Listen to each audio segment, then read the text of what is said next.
Bismillahirrahmanirrahim. Assalamualaikum warahmatullahi wabarakatuh.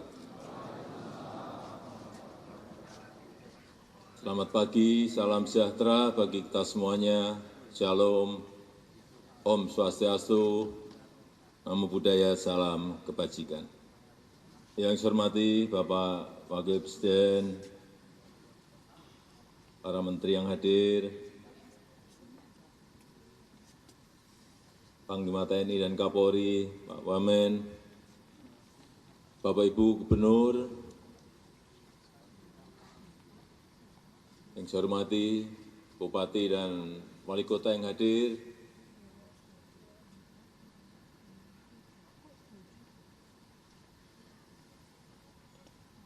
saya nggak tahu Bapak Ibu kesini tadi. Saya tadi bertanya banyak yang sudah tiba di Balikpapan kemarin, sehari sebelumnya juga melihat ibu kota Nusantara ini kira-kira bayangan Bapak apa?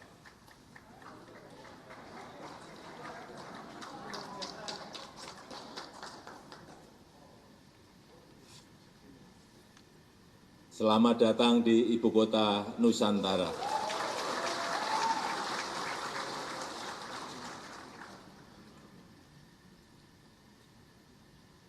Jadi kalau istana kita yang ada di Jakarta, yang ada di Bogor, itu adalah istana bekas kolonial yang dulunya dihuni, jadi di Istana Negara itu dihuni oleh Gubernur Jenderal Peter Gerardus van Overstraten. Kemudian Istana Merdeka, saya juga kaget ternyata Istana Negara dan Istana Merdeka berbeda. Dihuni oleh Gubernur Jenderal Johan Willem van Lansbach. Kemudian yang di Bogor, ternyata ada Gubernur Jenderal lagi, Gubernur Jenderal Belanda, Baron van Inhofe.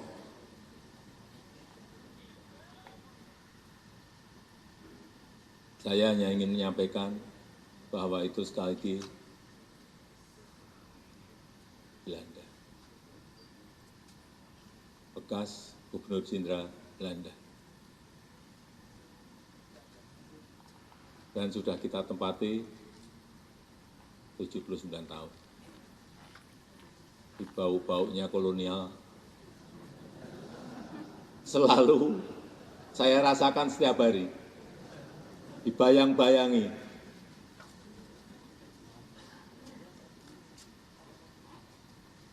Dan lagi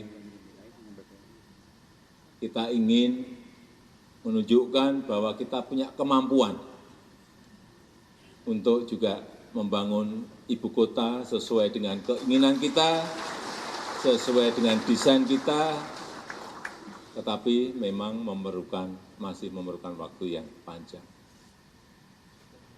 Ini dimulai baru tahun 2021-22.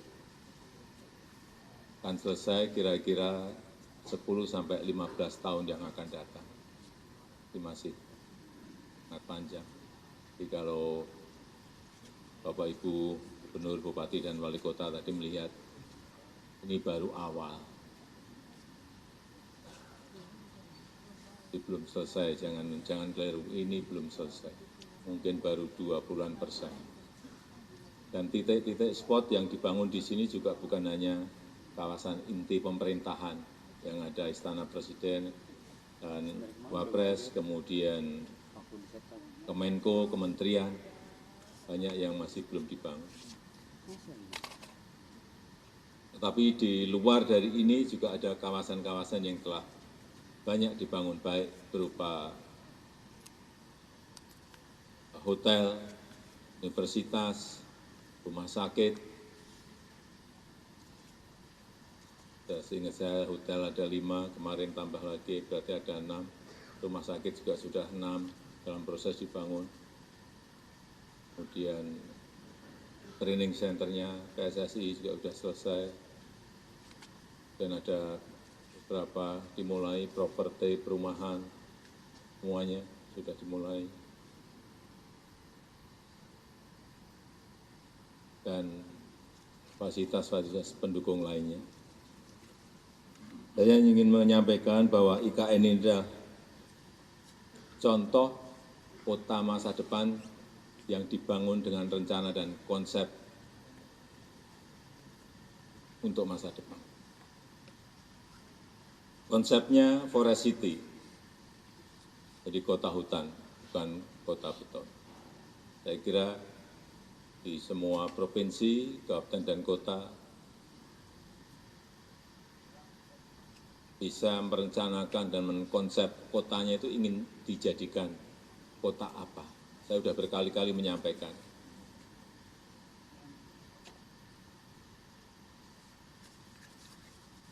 Ada di California kota yang khusus hanya untuk golf saja, kota golf. Ada 37 padang golf di sana. Hanya itu, enggak ada yang lain. Kemudian juga ada High Point di North Carolina, saya juga. Itu hanya khusus untuk kota mebel saja. Mebel, enggak ada kemanapun, enggak ada kecualiannya mebel. Ini kita sebenarnya punya kekuatan besar Jepara.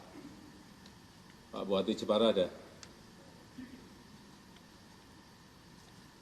Bisa dikonsep, desain sejak awal, meskipun tidak selesai mungkin dalam satu periode bupati atau 2 periode bupati, tetapi perencanaannya harus ada dan detail, yang matang di situ. Kemudian ini juga kita konsep smart city. Seluruh aktivitasnya ditopang oleh teknologi. Memang momentumnya pas perubahan zaman ini, pas inilah waktunya, baik itu teknologi digital maupun teknologi yang lain-lainnya. Sehingga ini akan menjadi livable city, kota yang nyaman untuk ditinggali. Saya kira seluruh provinsi yang kita miliki, seluruh kabupaten yang kita miliki, seluruh kota yang kita miliki, mestinya arahnya ke sana. Tadi Bapak Ibu lihat bagaimana sebuah kota itu mestinya ada danau kecil atau embung, itu akan selain memberikan estetika keindahan, juga akan menurunkan suhu di sebuah kota. Di sini nanti akan dibangun kurang lebih 60 danau kecil atau embung seperti 60. Saya pun masih menawar ke Pak Menteri PU, kalau bisa lipat 2 kali lebih baik atau 3 kali lebih baik.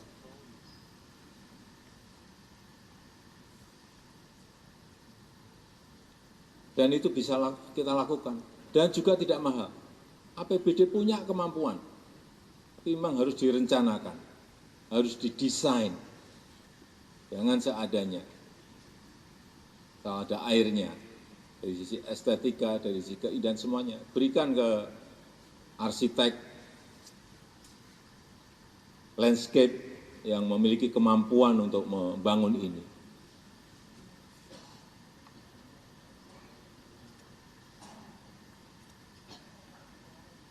Juga di semua kota yang dekat dengan laut, saya titip saja, jangan sampai ada yang membelakangi laut. Laut itu harus kita jadikan halaman, bukan di belakang rumah. Banyak sekali di kita itu tempat-tempat indah tapi malah ditaruh di belakang rumah, di belakang bangunan.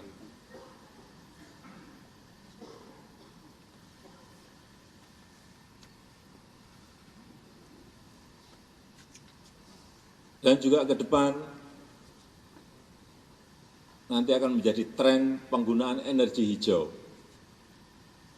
Sini juga saat ini 100% sudah menggunakan energi hijau, 100%.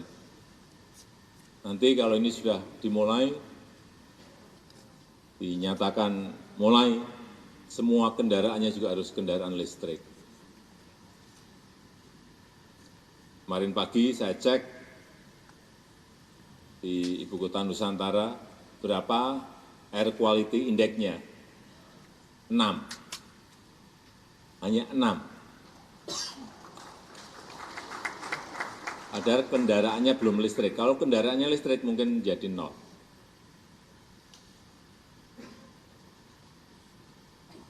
Kemarin kita cek Singapura 53. Maksimal itu 50. Udara yang baik dan sehat maksimal itu hanya 50. Tapi kota-kota kita utamanya di Jawa sudah semuanya di atas 100.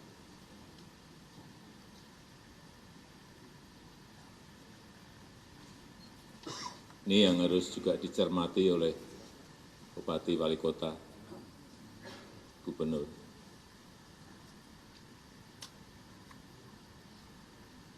Dan untuk menangani itu juga membutuhkan uang yang tidak sedikit. Menteri Kesehatan menyampaikan pada saya, karena udara yang tidak baik, hingga ISPA di Jabodetabek itu menghabiskan hampir 10 triliun rupiah. Uang yang tidak sedikit kita pakai untuk menangani kesehatan karena adanya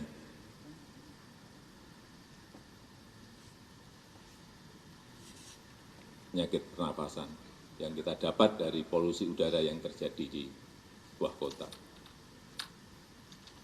Mulai harus dipikirkan bagaimana membuat transportasi massal yang berbasis energi hijau, listrik, atau gas, dan lain-lainnya. Jakarta sekarang sudah ada MRT, sudah ada LRT, kereta cepat, semuanya itu untuk mengurangi, tetapi juga masih kira-kira air quality index-nya Jakarta 190 sampai 200. Dan maksimal hanya 50. Hati-hati kota-kota yang sudah mulai macet, kota-kota yang mulai padat, yang berkaitan dengan polusi. Larinya nanti utamanya yang anak-anak, yang masih bayi, di penyakit pernafasan. Jadi saya sarankan kalau mau menyiapkan desain transportasi massal, itu ada yang mau kita pakai di sini, meskipun juga belum kita putuskan, yaitu autonomous rail transit. Kalau MRT itu per kilometer, dulu waktu kita mulai, saya masih gubernur, kita mulai itu biayanya, anggarannya per 1 kilo, supaya semuanya tahu, per 1 kilometer itu 1,1 triliun rupiah. Ada gubernur atau bupati wali kota yang sanggup membangun MRT? Tunjuk jari. Bali. Hati-hati. Hitungannya hati-hati. Mungkin bisa membangunnya, tapi operasionalnya juga tidak kecil. APBD-nya siap, karena kalau apapun yang namanya MRT, yang namanya LRT, yang namanya kereta cepat, semuanya itu rugi. Artinya harus ada PSO. APBD harus siap untuk mengcover biaya operasional. Saya berikan contoh MRT Jakarta. Itu setiap tahun keluar 800 miliar untuk penuh loh itu, untuk menutup biaya MRT. Betul Pak Heru? 800 ya. Dan hitungan saya, kira-kira kalau semua jalur nanti selesai, kira-kira APBD harus keluar 4 triliun. Tapi yang Bapak Ibu harus tahu, kalau nggak ada MRT, nggak ada LRT, nggak ada kereta cepat, itu kita kehilangan setiap tahun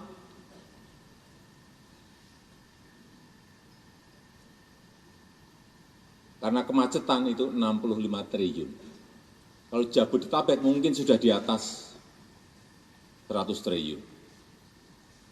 Pilih mana? Pilih dibelikan MRT, LRT, atau kereta cepat, atau uangnya hilang karena kemacetan setiap tahun lebih dari 100 triliun. Semua kota utamanya itu harus mulai ngitung ini. Kalau yang ini, autonomous rail transit,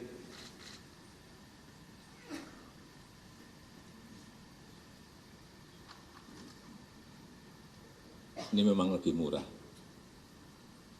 karena tanpa rel, kayak magnet.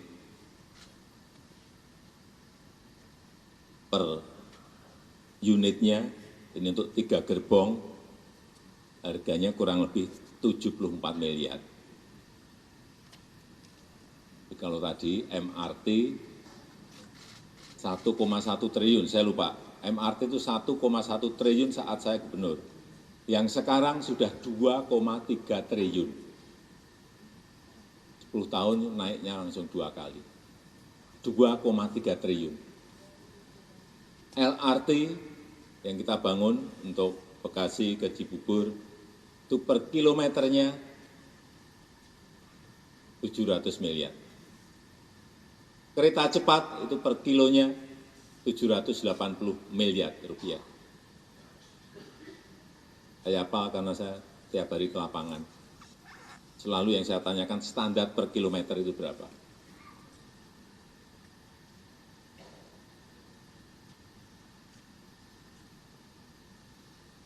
Ini jadi sekali lagi, 1 unit untuk 3 gerbong itu 74 miliar. Operasional per bulan 500 juta.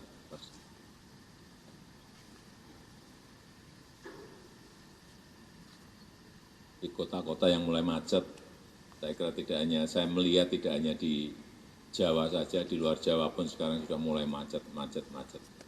Ini mulai harus dipikirkan transportasi massalnya apa.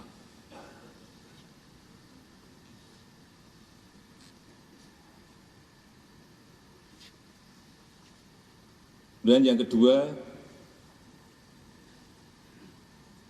tadi saya lupa, jadi di IKN itu sudah ada 55 investor yang masuk, yang sudah masuk.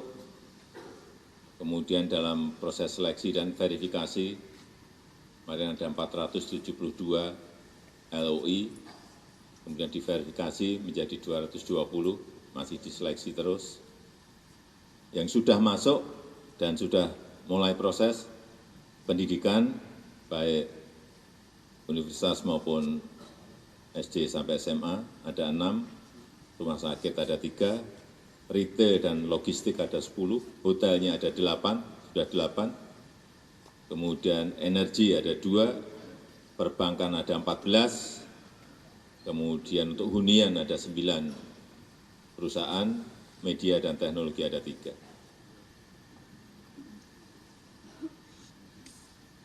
Jadi saya kira Bapak Ibu semuanya bisa meniru konsep kalau memang APBD kita nggak siap, ya model investasi.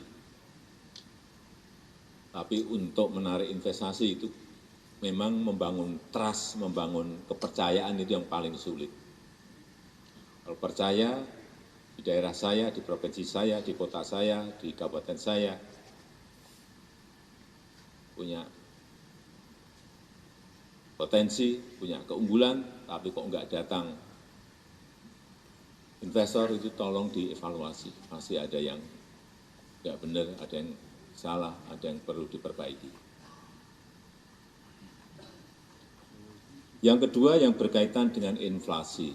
Saya kira setiap hari Senin sudah berjalan dengan baik, dipimpin oleh Pak Mendagri.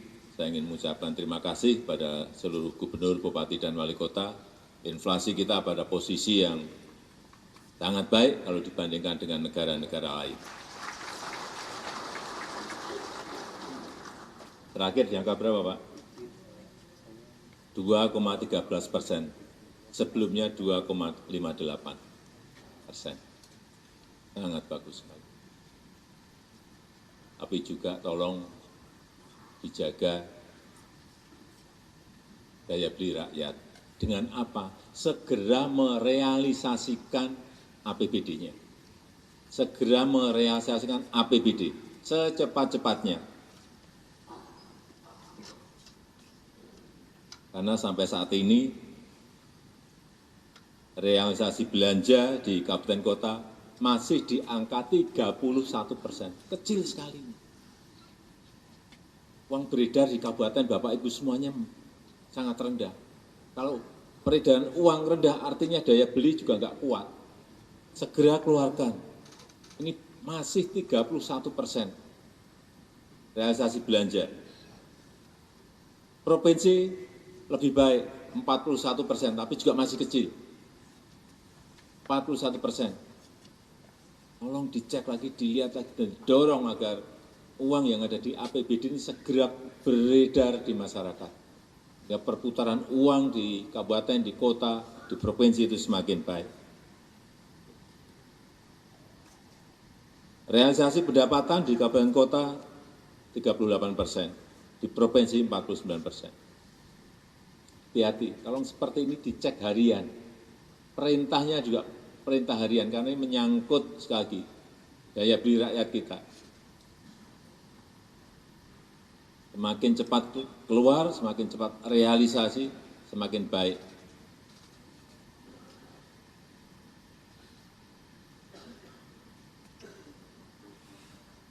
Yang terakhir, yang berkaitan dengan pilkada. Saya minta urusan anggaran harus segera selesai. Anggaran untuk pilkada. Juga yang berkaitan dengan keamanan.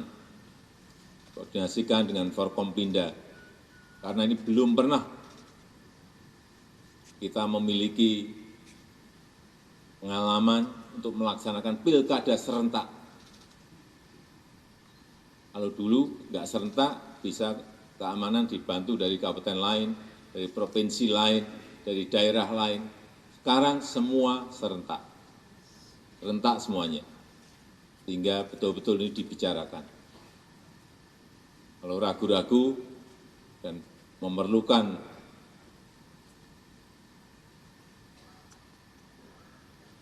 tambahan kekuatan agar disampaikan ke Kapolda, atau kalau provinsi sampaikan ke Kapolri langsung. Nah, ini menyangkut keamanan dan ketertiban nanti di dalam kegiatan pilkada yang kita akan lakukan nanti di bulan November. Saya rasa itu yang ingin saya sampaikan dalam kesempatan yang baik ini, dan lagi saya sangat berterima kasih para gubernur, bupati, dan wali kota yang telah hadir di ibu kota negara Nusantara ini, dan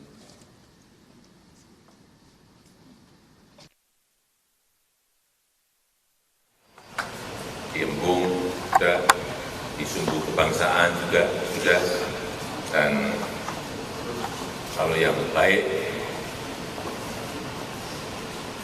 ya bisa di copy dan ditiru, mulai direncanakan. Dan saya tutup, terima kasih. Wassalamualaikum warahmatullahi wabarakatuh.